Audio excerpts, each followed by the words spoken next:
ये आज मैं उससे जुड़ा हुआ है कि मुस्लिम वोट कट रहा है, मुस्लिम वोट कट रहा है, बट रहा है बिहार चुनाव में, उसकी डैमेज आपने देखी। ओवैसी ने क्या कमाल किया।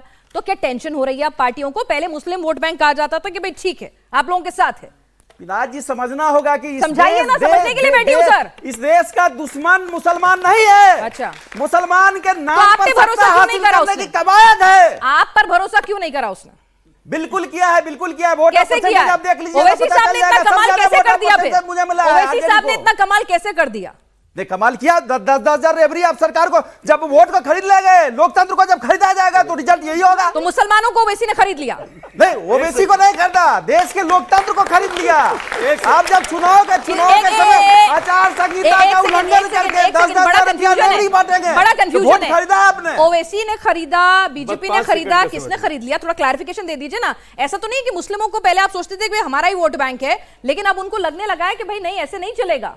नहीं, ऐसे नहीं चलेगा। हमें आप ये अपीसमेंट पॉलिटिक्स से बात नहीं चलेगी। जो हमारे सुधार की बात करेगा, हमारे कल्याण की बात करेगा, हम उसके साथ जाएंगे। वो अपने नए लीडर चुन रहे हैं और आपको टेंशन हो रही है। नहीं, बिल्कुल टेंशन नहीं हो रही है। जनता हमारे साथ है। आपने कहां से डाटा निकाला कि मुसलमान का वोट कहां चला गया? अच्छा, जो वोट परसेंटेज से जाहिर होता है कि वो वोट परसेंटेज हमारे तरफ था। मुझे जवाब। अच्छा, ठीक है।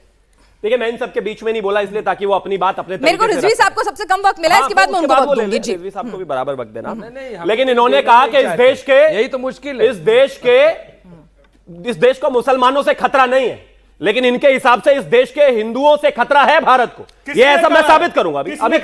मैं बीच में वही साबित कर, झूठ की पाठशाला का स्क्रिप्ट प्लीज आप इनको रोकें। मैं इनके बीच में उनकी बात सुन लीजिए ना। उन्होंने आपकी बात सुनिए विनय कुमार जी, उन्होंने आपकी बात शांति से सुनी, बीच में नहीं बोले, आप लंबा बोले, पूरा बोले। अब उनको सुन ले जरा।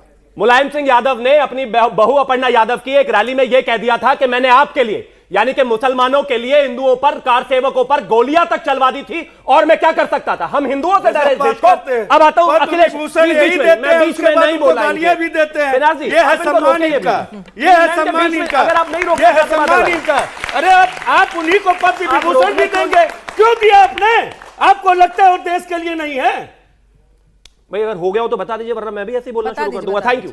अखिलेश यादव सीएए के समय जो दंगाई प्रोटेस्ट कर रहे थे इस देश में, उत्तर प्रदेश में, और पुलिस वालों ने उनको धरपकड़ चालू की, तो उन्होंने कहा कि जिन पुलिस वालों ने इनको पकड़ा है, मैं अपनी सरकार में आऊंगा और उस एक एक पुलिस वाले को जेल में डालूंगा, सस्पेंड करूंगा। ममता बनर्जी, उन्होंने कहा कि दूध देने वाली गाय की लात भी सहनी पड़ती है। ये मुसलमानों के लिए बयान है इनका। और इसके अलावा अगर खासतौर पर बात करूं, बंगाल में एक भी डिटेंशन सेंटर नहीं बनने दूंगी। ये मुसलमानों के लिए, घुसपैठियों के लिए है, मुसलमानों के लिए नहीं। इसके अलावा तेजस्वी यादव जो सबसे तरफ खड़े हैं, तेजस्वी यादव ने कहा कि अगर कोई मुसलमानों की तरफ आंख उठाएगा तो हम उसकी ईंट से ईंट बजा देंगे। हिंदुओं के लिए कोई एक बयान बताइए ऐसा दिया हो इन्होंने? हिंदुओं से इतनी नफरत है ना ये देश। अब प्लीज, मैं बीच में नहीं बोला, फिर मैं बीच में नहीं बोला। अगर आप चाहते हैं मैं उनके बीच में बोलूंगा। राजकुमार जी, आप इन्हें याद दिला दीजिएगा ना कि इनकी पार्टी के नेताओं ने मुसलमानों को लेकर क्या क्या कहा था, वो आप याद दिला दीजिएगा। वो याद दिला रहे हैं, आप याद दिला दीजिए। जितना मुसलमानों का है उतना ही हिंदुओं का है, जितना हिंदुओं का है मुसलमानों का, लेकिन मुसलमानों का ज्यादा भी नहीं है भाई। ये गलतफहमी निकाल दें। कोई एक स्टेटमेंट बताइए ऐसा हिंदुओं के लिए। कब की बात की है? ये भेद क्यों करते हैं? अच्छा, मेरे हाथ में कोई सुई दिखाई दे रही है कि मैं इनको चुभा देता हूं मेरे बोलते ही और चिल्लाना शुरू कर देते। रुक जाओ भाई। अब आगे एक और चीज कहना चाहता हूं। अभी ये देश सबका बराबर है, मैं बोल रहा हूं लगातार, आप मानते हैं? अभी बंगाल का बजट आया है 2 दिन पहले। बंगाल के बजट में इंडस्ट्री कॉमर्स का बजट 1400 करोड़, आईटी का बजट 217 करोड़, साइंस और रिसर्च का भी बजट 82 करोड़। और आपको पता है मदरसा बोर्ड का कितना बजट है? 5713 करोड़। अगर बराबर है तो सबको बराबर दीजिए ना। कौन पढ़ रहा है मदरसे में? कौन साइंटिस्ट बन रहा है पढ़कर? लेकिन मदरसे का 5713 करोड़ बजट है।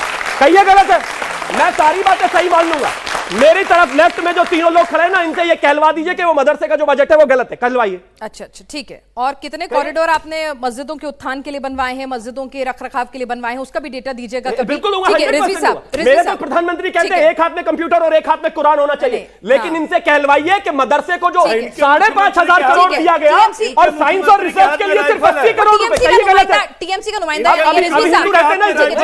एक सेकंड आपने अपनी बात इंडिया अलायंस है। रिजवी साहब, अच्छा गलत है कि सही है वो बजट? कभी आधे दिन साथ रहता है, आधे दिन साथ नहीं रहता है, कंफ्यूजन है ना वहां पे सर। भाजपा के तो सारे खिलाफ ही रहते हैं ना।